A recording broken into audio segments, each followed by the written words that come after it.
A small urban area, no more than 1 or 2 streets wide. This is being supervised by the Americans, but it's being run by Afghan commandos. Everyone in this line gets a pamphlet or a poster saying, in effect, these are your neighbors. These are the people who live in this area, handing out humanitarian assistance. It all goes back to that Vietnam-era slogan, winning hearts and minds, or at least in this case, trying to. Yeah, but lift weights. That can mean a staff sergeant from South Carolina telling the locals what life is like back in the States. They go to the gym. Yeah. Yeah. Or the head of this outfit shopping at a local store. He says his job is more about listening than shooting. The key is just to interact with the population, find out what it is that they need, what basic services that they're lacking, and then have the Afghan government provide that for them. This is the local government, kind of. Exactly. We really want the people to understand that it's the Afghans, that they can put trust in their Afghan soldiers. That the Afghan government is providing services, providing security, providing food. And those are the things that are important, getting the Afghan out front.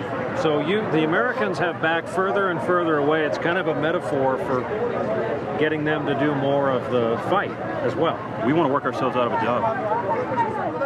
You heard the sergeant major there at the end say, we want to work ourselves out of a job. No one would blame you for asking how that squares with General McChrystal's goal of flooding this zone with tens of thousands more American fighting men and women. The sergeant major quickly added that what's needed first, before anything can be handed over to the Afghans to run, is security in this region. Again, one look at one town, a narrow slice of this war.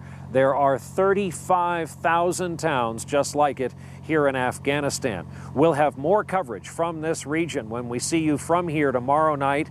And for now, back to you in the studio in New York.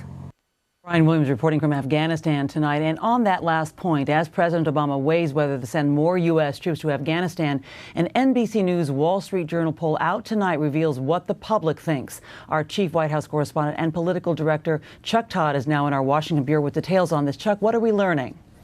Well, Ann, we've had a month of debate about this idea of sending in more troops. A month ago, we saw that a majority, 51%, opposed the idea of sending more troops there. Only 44% supported the idea. Well, we've now seen a switch in this after a month of debate. 47% support, 43% oppose it. Still a little bit of a narrow support, but a shift nonetheless. Now, who should be making this decision about troop levels? Should it be the president, or should it be General McChrystal and his supporters on the ground? Well, by a whopping 62%, our respondents said the generals should take precedent in deciding how many troops, more so than the president. Now, what about the overall direction of the country? For the first time in the Obama presidency, a majority say we're headed in the wrong direction, 52%. Some pessimism seeping in now. Has to do a lot with the economy. Speaking of the president, we're near the one-year anniversary of the actual election. Well, we did a report card of sorts.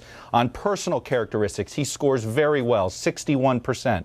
But on professional characteristics and how he's doing his job, getting some of his goals accomplished, he only scores 43%.